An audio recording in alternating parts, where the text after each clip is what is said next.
தேனி மாவட்டம் நியோமேக்ஸ் முதலீட்டாளர்கள் நல பாதுகாப்பு சங்கம். நம் துணை மாவட்டத்தை சேர்ந்த அனைத்து நியோமேக்ஸ் வாடிக்கையாளர்களுக்கும் சங்க உறுப்பினர் அனைவருக்கும் இனிய இரவு நேர வணக்கம். பேசுவது மணிகண்டன். நண்பர்களுக்கு தொடர்ச்சியாக இந்த 10 நாள் எந்த வாய்ஸ் மெசேஜ் போடலை, குரூப்பில் எதுவுமே அப்டேட் கொடுக்கல. 3 வாய்தா நடந்திருக்கு. அந்த 3 ஹியரிங்லேயே கோர்ட்டுடைய நிலைப்பாடுகள் எதுவுமே சொல்லலை அப்படின்ட்டு தொடர்ச்சியாக ஃபோன் பண்ணிகிட்டே இருக்கீங்க.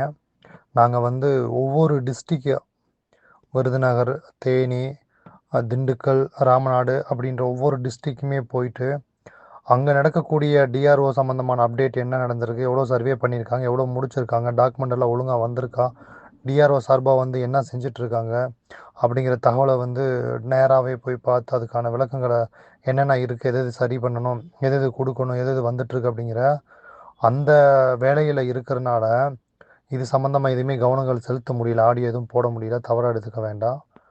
மக்களுக்கு இது வரைக்கும் 3 ஹியரிங் நடந்திருக்கு. அதுக்கான விளக்கங்களும் இனிமேல் இது எப்படி போக போகுது அப்படிங்கிற விளக்கங்களையும் நம்ம பார்த்த பார்வைன்னு ஒன்று இருக்கும் இல்லையா, அது மூலியமாக சொல்கிறோம்.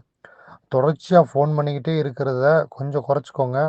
ஏதாவது முக்கியமான அப்டேட்டாக இருந்தால் நாங்கள் வாய்ஸ் மெசேஜ் போட்டுருவோம். அதை மட்டும் தயவுசெய்து கவனமாக கேளுங்க.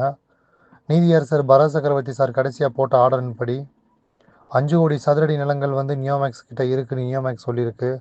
அது உண்மையிலே நியோமேக்ஸ் வாயில் வடை சுடுதா, இல்லை உண்மையிலே 5 கோடி சதுரடி நிலங்கள் இருக்கா, அது டிடிஸ் அப்ரூவலாக எவ்வளோ இருக்குது, ரேராப்புல் பிளாட் எவ்வளோ இருக்குது, ரா லேண்ட் எவ்வளோ இருக்குது, இது 11 மாவட்டத்தில் அனைத்துமே சர்வே பண்ணி கமிட்டி குழு டிஆர்ஓ மூலிமா கொடுக்கணும். டிஆர்ஓ கோர்ட்டில் சப்மிட் பண்ணணும், பிபி மூலிமா சப்மிட் பண்ணணும் அப்படிங்கிறதான் இந்த ஆர்டர். இதுக்காக தான் இந்த கமிட்டி குழு வேலை பார்க்குது. இதுதான் தொடர்ச்சியாக நீதியரசர் பரத் சக்கரவர்த்தி சார் அழுத்தங்கள் கொடுத்துக்கிட்டே இருக்காங்க. இப்போ 100 மாவட்டத்தை சென்னை சேர்த்துருக்காங்க, செங்கல்பட்டையும் அதையும் சேர்த்து 12 மாவட்டங்களில் இந்த 12 மாவட்டத்தில் மொத்தம் எத்தனாயிரம் சதுரடி நிலங்கள் இருக்குது, அது எல்லாமே கரெக்டாக இருக்கா, பர்ஃபெக்டாக இருக்கா, நீ எவ்வளோ பிரிக்காமல் இருக்குது, எவ்வளோ பிரிச்சிருக்கு அப்படிங்கிறதெல்லாம் ஒரு கால்குலேஷன் பண்ணி வந்துட்டால் அதுக்கப்புறம் நம்ம செட்டில்மெண்ட்டுக்கு போகலாம் அப்படிங்கிறது அவருடைய கான்செப்ட், அவருடைய நிலைப்பாடு. இதில் தான் அன்னைக்கிருந்து இன்னைக்கு வரைக்கும் நிற்கிறாரு. இது மட்டும்தான் அவருடைய குறிக்கோளாக இருக்குது. ஏன் அப்படின்னா, ஒரு உதாரணத்துக்கு இப்போ தொடர்ச்சியாக ஏற்பட்ட ஒவ்வொரு ஹியரிங் வந்துருச்சு அப்படின்னா, ஏற்பட்ட லாயரு நிறையா வந்துடுறாங்க. வந்துட்டு கண்ணா புண்ணான்னு கத்துறது கோர்ட்டில் நின்றுக்கிட்டு, இது குறை அது குறை, இவன் அக்யூஸ்டு அவன் அக்யூஸ்டு, இவன் ஏமாத்திட்டேன் அவன் ஏமாத்திட்டேன், இவன் ஃப்ராடு தனம் பண்ணுறேன் அவன் ஃப்ராடு தனம் பண்ணுறான்ட்டு நீதிபதி அவங்களுக்கு இந்த செட்டில்மெண்ட்டில் கவனம் செலுத்த விடாமல் 1048 குறைகளை இந்த சிவாஜி கணேசன் டீமு போட்டுக்கிட்டே இருக்குது. அவருடைய நிலைப்பாடு என்னவா இருந்துச்சு அப்படின்னா, இன்னைக்கு கோர்ட்டில் ஹியரிங்கில் அவரே ஒரு லாயராக ஆர்கியூ பண்ணார். எல்லாத்தையும் விடுங்க எல்லாத்தையும் விடுங்க எல்லாத்தையும் விடுங்க, அதெல்லாம் நடந்துருச்சு, அவங்க எல்லாம் எஃப்ஐஆருக்கே போயிட்டாங்க, அவங்க எல்லாம் அக்யூஸ்டாகவே ஆயிட்டாங்க, அதில் எந்த ஒரு மாற்று கருத்துமே கிடையாது. இப்போ செட்டில்மெண்ட்டுக்கு ஏதாவது பேசுங்க அப்படின்னா செட்டில்மெண்ட்டுக்கு வாயை திறக்கிறதே கிடையாது. எண்ணற்ற குற்றச்சாட்டுகள், குறைகள், அவங்க எல்லாமே அக்யூஸ்டு 420 ஏமாத்திட்டு போனாங்க அப்படிங்கிறது உலகத்துக்கே தெரிஞ்ச உண்மை. அதை 2 வருஷ காலமாக மீண்டும் மீண்டும் மீண்டும் சொல்லி ஒரு ஹியரிங்கில் மக்களுக்கு செட்டில்மெண்ட் என்ன நடக்கணும் அப்படிங்கிறத தடுக்கிறதுக்கான வேலைகளை நிறையா பண்ணுறாங்க. ஆனால் இருந்தாலும் நீதிபதி தொடர்ச்சி அவருடைய மனநிலையில் எவ்வளவுதான் ஆக்ரோஷமாக நிறைய வார்த்தைகளை எடுத்து வச்சாலும் அவர் தரப்புலேருந்து சொல்லக்கூடிய விஷயம், கமிட்டி போட்டிருக்கோம், எத்தனை லாயர் எங்கே நின்று இது போய் அது போய், இது உண்மை இல்லை அது உண்மை இல்லை இது ஃப்ராட் அப்படின்னு சொன்னாலும் அவருடைய கான்செப்டு இவங்க மேலே கிடையாது. நீதியரசர் பரத் சக்கரவர்த்தி சாருடைய ஆள் மனசில் அந்த ஹார்ட்ல இருந்து வரக்கூடிய விஷயம் என்ன அப்படின்னா, அவருடைய கண் பார்வையில் நியோமேக்ஸ் டாக்குமெண்ட் சம்மந்தமாக இவங்க கொடுத்த பிளாட் எல்லாம் உண்மையா, இது எவ்வளோ வேல்யூவேஷன் போகும், இது எவ்வளோக்குள்ள செட்டில்மெண்ட் நடக்கும், இது உண்மையா அப்படிங்கிறது அவர் இந்த லாயர் பேசக்கூடிய எந்த விஷயத்தையுமே, வழக்குகள் போட்ட எந்த விஷயத்தையுமே அவர் நம்பலை, அதை பற்றி எதையுமே உரி பண்ணிக்கல. ஒருத்தவங்க கம்பெனிக்கு சாதகமாக பேசுறது, ஒருத்தவங்க கம்பெனியை அழிக்கணும்னு நினைக்கிறது, ஒருத்தவங்க கம்பெனியை மிரட்டி பணம் வாங்கணும், ஒருத்தவங்க இந்த கேஸை இழுத்து விடணும் அப்படிங்கிறதுல ஓவர் குறிக்கோளாக இருக்காங்க. அவர் இது மாதிரி லட்சக்கணக்கான கேஸுகளை பார்த்துட்டு வந்திருப்பாங்க. அதனால இவங்க போய் அப்படியே நல்ல எண்ணத்தோடு போய் நின்று ஓவர் ஆர்கியூ பண்ணோன்னா அவர் அதெல்லாம் கணக்கில் எடுத்துக்கவே இல்லை. கத்துறவங்க பூரா கத்துங்க, பேசுகிறவங்க பூரா பேசுங்க, எனக்கு உங்களுக்கு பின்னுக்கு பாதிக்கப்பட்டவங்க நிற்கிறாங்க, அவங்க தான் என்னுடைய மனசில் என்னுடைய பார்வையில் இருக்குது அப்படிங்கிறது ஓரலாக சொல்ல வராரு. அந்த நல்ல மனசை புரிஞ்சுக்கிட்டு இப்போது தொடர்ச்சியா செட்டில்மெண்ட்டுக்கு மக்கள் தரப்பிலிருந்து அவரு தொடர்ந்து போராடுறாரு. நல்லா கண்கூட பார்க்க முடியுது. இப்போ இந்த 5,00,00,000 சதுர அடி நிலங்கள வந்து எவ்வளோ வேகமா சர்வே நடக்குதோ, மேக்ஸிமம் அவரு டேட் கம்மியா தான் போடுறாரு. எவ்வளோ வேகமா சர்வே நடக்குதோ, அவ்வளோ வேகமா செட்டில்மெண்ட் நடக்கும். இடமா வேணுன்றவங்களுக்கு இடமா எடுத்துக்க சொல்லிட்டாரு. பணமா வேணுன்றவங்களுக்கு அத எப்படி கன்வெர்ட் பண்ணி குடுக்க போறோம் அப்படிங்கிறது அவருடைய டாஸ்க்கு. அத என்ன பண்ணணும் அப்படிங்கிறது மட்டும் தான் சொல்லியிருக்காரு. தனி டிஆர்ஓ நம்மளுடைய லாயர் கேட்டாங்க. தனி டிஆர்ஓ குடுக்கலாம். இப்போதைக்கு குடுத்தோம் அப்படின்னா, அவருக்கு வேலை கிடையாது. வீட்ல தான் இருப்பாரு. கொஞ்சம் வெயிட் பண்ணுங்க. முதல்ல நம்ம போட்ட கமிட்டி குழு ஒழுங்கா இதெல்லாம் முடிச்சு கொண்டு வந்து சப்மிட் பண்ணட்டும். அதுக்கப்புறம் நானே கண்டிப்பா ஸ்பெஷல் டிஆர்ஓ குடுக்கறதுக்கான வேலைகள செய்றேன் அப்படிங்கிற மாரி இருக்காரு. செட்டில்மெண்ட்டுக்கு பேசினா நல்ல ரெஸ்பான்ஸ் அவர்ட்ட மன ரீதியா இருக்கு. மன மகிழ்ச்சி அந்த விஷயங்கள அவர் வந்து பகிர்ந்துக்கிறாரு. சப்போஸ் அதுக்கு ஆப்போசிட்டா ஏதாவது வச்சாங்க அப்படின்னா, அத ஒண்ணும் அவர் பெருசா கருதுறதில்ல, கன்சிடர் பண்றதில்ல. எவ்வளவோ குடைச்சல் தொடர்ந்து இங்க எப்படி பாதிக்கப்பட்ட மக்களுக்கு குடுத்தாய்ங்களோ, அதே மாரி எப்படி அங்க குடுத்து அதுக்கு திசை திருப்பணும் அப்படிங்கிறதுக்காக எவ்வளவோ பண்றாங்க. பண்றதெல்லாம் பண்ணட்டும். இப்ப நம்மளுடைய கான்செப்ட் என்ன அப்படின்னா, அடுத்தவன குறை சொல்லி 10 பைசாவுக்கு பிரயோஜனம் இல்ல. அடுத்தவன குறை சொல்லி எதுவும் நடக்க போறதில்ல. இவைங்கெல்லாம் வந்து உலகத்திலேயே இப்படிதான். நீ எத்தனை பிறவிகள் எடுத்தாலும் இவைங்கெல்லாம் இப்படிதான் இருப்பாய்ங்க. அப்படிங்கிறது முழுமையா தெரியுது. அதனால அவைங்க கூட ஆ தொடர்ச்சியா குறை சொல்லி ஃபைட் பண்ணி 10 சல்லி பைசா கூட பிரயோஜனம் இல்ல. நம்ம நம்ம வேலைகள பார்க்கணும் அப்படிங்கிறதுக்காக நாங்களே களத்துல இறங்கிட்டோம்.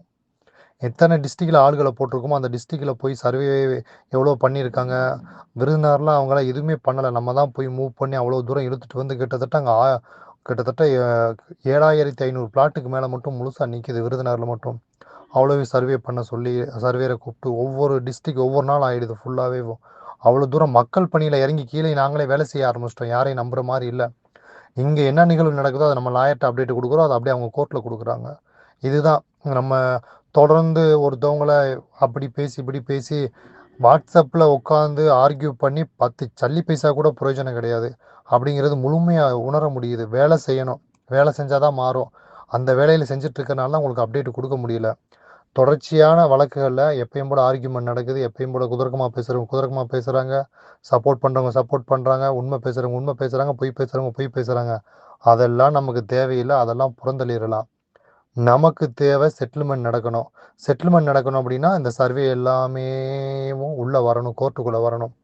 அப்பதான் அது என்ன செய்யணும் அப்படிங்கிறத அவருடைய வாய்மொழி மூலியமா வரும். அதனால மேக்ஸிமம் இவ்வளவு ஸ்பீடப் இப்பலாம் வந்து டெய்லியும் நியோமேக்ஸ் சம்மந்தமான ஹியரிங் 1 மணிக்கு இருக்கு அப்படின்னு ஆர்டர் போட்டிருக்காரு. என்ன வேலை நடக்குதோ அத வந்து எனக்கு அப்டேட் குடுங்க.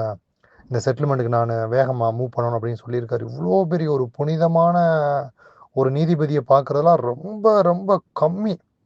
இதுல பாதிக்கப்பட்டவர்லருந்து அவரா பேசுற மாரியே பேசுறாரு. உண்மையிலே அவ்வளோ தூரம் புனிதமான விஷயமா நம்மனால பார்க்க முடியுது. கண்டிப்பா மக்களுக்கு வந்து தொடர்ச்சியான செட்டில்மெண்ட் நடக்கும். அதுல எந்த மாற்று கருத்தும் கிடையாது. மத்த கேஸ் மாரி இந்த கேஸ் இல்ல. மிக வேகமா நடக்கும். இது தனிப்பட்டு வந்து ஒரு சாத்தூர் போண்டா கோழி தொடர்ச்சியா ராமா, ராமா, ராமா, ராமான்னு சொல்லி ஒருத்தன மந்திரம் பாடிக்கிட்டே உட்காந்துருக்காப்புல. அந்த ஆளுக்கு வேற வேலை வெட்டியே இல்ல. குறை சொல்லணும், ராம மந்திரம் பாடணும். ஒரு ஒரு குடும்பத்த கால் கழுவி விட்டுட்டு உட்காந்துருக்காரு. கொடை பிடிச்சிட்டு உட்காந்துருக்காப்புல அது. அடுத்தவன குறை சொல்லணும். ராமா மந்திரத்த இருந்தாலும் ஓதிக்கிட்டே இருக்காப்புல.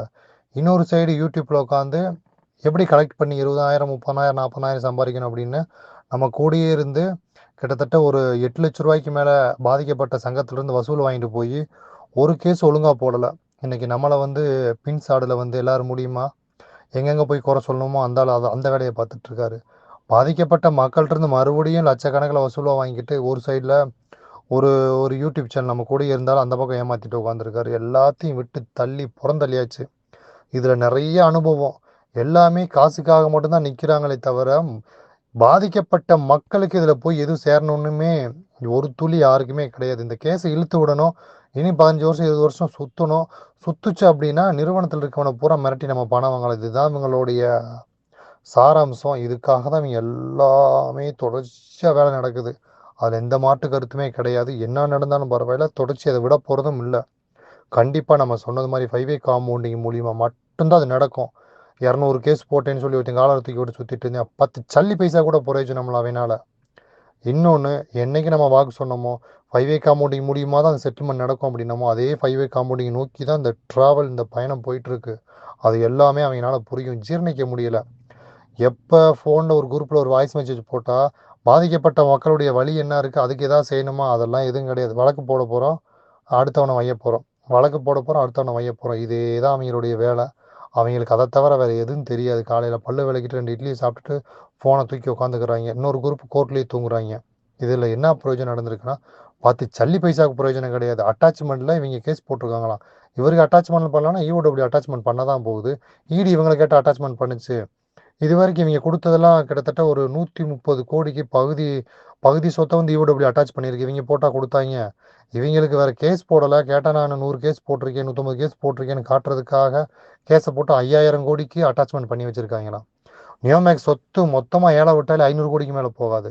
ஏன் அப்படின்னா, உதாரணத்துக்கு மதுரை ஹைகோர்ட்டில் பின்னுக்கு இருக்கக்கூடிய இடம் வெறும் 24 கோடிக்கு இஓடபிள்யூ போட்டிருக்கு. இஓடபிள்யூ வந்து வேல்யூவேஷனை 24 கோடிக்கு தான் போட்டு கொடுத்துருக்காங்க. சென்னை மாமண்டூர் 133 ஏக்கரு, அது வந்து மொத்தமே 16 கோடிக்கு போட்டிருக்காங்க. ரெண்டுமே சேர்ந்து 40 கோடி தான் ஆச்சு. இன்னொரு சொத்து மதுரை பக்கத்தில் வந்து சொர்ணபூமி இருக்குது, அது ஒரு 6 கோடி, மொத்தமே 32 கோடிக்கு தான் இந்த 3 சொத்துமே சேர்த்தே போட்டிருக்காங்க. 3 சொத்துமே சேர்ந்து 32 கோடிக்கு தான் போட்டிருக்காங்க. இதே ஹைகோர்ட் இடத்த வந்து முறைப்படி எல்லாத்துக்கும் பிரித்தா 400 கோடிக்கு மேலே அது போகும். 400 to 450 கோடிக்கு போகக்கூடிய சொத்து. அதெல்லாம் தேனி சங்கம் என்றைக்குமே ஏலத்துக்கு போக விடாது. இவங்களுடைய நோக்கம் இது எல்லாமே அட்டாச்மெண்ட்டில் கொண்டு வந்து வெறும் 100 to 150 கோடி 300 கோடிக்குள்ளே ஏலத்துக்கு எவனோ ஒருத்தர் எடுத்துகிட்டு போகிறதுக்கு இவங்க தனிப்பட்டு வேலை செய்கிறாங்க அப்படிங்கிறது மக்களுக்கு புரியணும். அதனால் மக்களுக்கு புரியுதோ புரியல, எங்களுக்கு புரியுது. இன்றைக்கி நிலைமைக்கு ஹைகோர்ட்டில் பின்னுக்கு இருக்கக்கூடிய இடத்த ஏலத்துக்கு விட்டால் 15 to 18 கோடியில் எவனோ ஒருத்தன் தேர்ட் பார்ட்டி எடுத்துகிட்டு போகிறதுக்கு மக்களால் நாங்கள் பாதிக்கப்பட்ட காசை எடுத்துகிட்டு போய் நியோமேக்ஸில் இன்வெஸ்ட் பண்ணியிருக்கோம். நியோமேக்ஸ்காரையும் வெறும் ஐடியாவோட மட்டும்தான் அங்கே வந்தான். மற்றது எல்லாமே பாதிக்கப்பட்ட முதலீட்டாளருடைய பணத்தில் வாங்கின சொத்து. அந்த சொத்து நாங்களே அனுபவிக்க முடியலை அப்படிங்கிற பட்சத்தில், எங்களாலேயே அதை எடுத்துக்க முடியாத பட்சத்தில் தேர்ட் பார்ட்டி யாரோ ஒரு ஆள் வந்து ஏலத்தில் உட்காந்து அந்த சொத்தை எடுத்துகிட்டு போகிறதா நாங்கள் லாலிபப்பு சாப்பிட்டு வீட்டில் உட்காந்துருக்க மாட்டோம். எங்களால் மதுரை ஹைகோர்ட் இடத்துக்கு 300 கோடி ரூபாய்க்கு பாண்டு கொடுக்க முடியும், கொடுப்போம். ஏலத்துக்கு வரும்போது இவங்களுக்கெல்லாம் நாங்கள் யாருன்னு காட்டுவோம். இன்றைக்கி சூழ்நிலைக்கு நாங்கள் அமைதியாக உட்காந்துருக்கோம். ஹைகோர்ட்டில் முன்னுக்கு இருக்கக்கூடிய ஹைகோர்ட் இடத்துக்கு 300 கோடிக்கு நாங்கள் பாண்டு மூலியமாக உட்காந்து ஏலம் எடுப்போம். அதை பிரித்தா 400 கோடி to 450 கோடிக்கு போகும். அவ்வளோ பெரிய ப்ராஜெக்ட் அது, அவ்வளோ சொத்து. இதை வெறும் 24 கோடிக்கு இஓடபிள்யூ போட்டு வச்சுருக்கு. அதை ஏலத்துக்கு கூட இவங்க சொல்லணும். இதை ஏலத்துக்கு விட்டால் 12 கோடிக்கு போகும். லாஸ் ஆருக்கு? நிறுவனத்துக்கு கிடையாது. அவங்க ஜெயிலுக்கு போயிடுவாங்க. இவங்க சொத்து சேர்த்து வச்சு கம்பெனியில் பல கோடி வாங்கி உட்காந்து தின்னுக்கிட்டு உட்காந்துருக்காங்க. இவங்களுக்கு ஒன்றும் தெரியாது. பாதிக்கப்பட்ட மக்களுக்கு என்ன கிடைக்கும்? ஒன்றுமே கிடைக்காது. 400 கோடிக்கு பிரித்தா எங்கே இருக்குது சொத்து? அதை வெறும் 15 கோடிக்கு 20 கோடிக்கு அவங்க எடுத்துகிட்டு போயிட்டு 15 கோடி டிஆர் அக்கௌண்ட்டில் வந்து இந்த 400 கோடியை எத்தனை பர்சன்டேஜ் போடுறது? யாருக்கு என்ன கிடைக்கும்? எதுவுமே கிடைக்காது. எல்லாமே அக்யூரேட்டாக பிளான் பண்ணி இவங்க செய்கிறாங்க. அதுக்கு தேனி சங்கம் பெரிய சீனா பிரிஞ்சு ஒரு மாதிரி முட்டுக்கட்டை போட்டு நிற்கிது. அதனால தான் எங்களை டெய்லி வைகிறது. இந்நேரம் இவங்க நிறுவனத்திட்ட போயிருப்பாங்க. எப்படி போயிருப்பாங்கன்னா, இவங்க போட்ட கேஸுக்கு அவங்கள கூப்பிட்டு பேசியிருந்திருக்கணும் அப்படிங்கிறது இவங்களோட எதிர்பார்ப்பு. பேசலை. அவங்களுக்கு எல்லாமே மேலேருந்து கீழே வரைக்கும் மிளகாய் அரைச்சி தடை விட்டது மாதிரி அப்படியே அழுகுறாங்க, கதறாங்க, கண்ணீர் விடுறாங்க. நல்லா உணர முடியுது. மக்களுக்கு செட்டில்மெண்ட் நடக்கிற வரைக்கும் எங்களுக்கு நாங்கள் 300 கோடிக்கு பாண்டு போய் மதுரை ஹைகோர்ட்டில் எடுத்து நாங்கள் சப்மிட் பண்ணுவோம். அதுக்கு ஏழை எடுத்துக்கு நாங்கள் உட்காருவோம். அதை தாண்டி ஏழை எடுத்தாங்க அப்படின்னு தாராளமாக யார் வேணாலும் எடுத்துக்கிட்டோம். மக்கள் பணம் மக்களுக்கு போய் சேரணும், இல்லைன்னா மக்கள் சொத்து மக்களுக்கு நிற்கணும். அதுக்கு தேர்ட் பார்ட்டி இல்லை. இவங்கள மாதிரி 3வது ஆளை கொண்டு வந்து ஏலத்துக்கு விடுறதுக்கு தேனி சங்கம் எப்பயுமே அனுமதிக்காது. அதை விடவும் மாட்டோம் எக்காரணத்துக்கு கொண்டும்.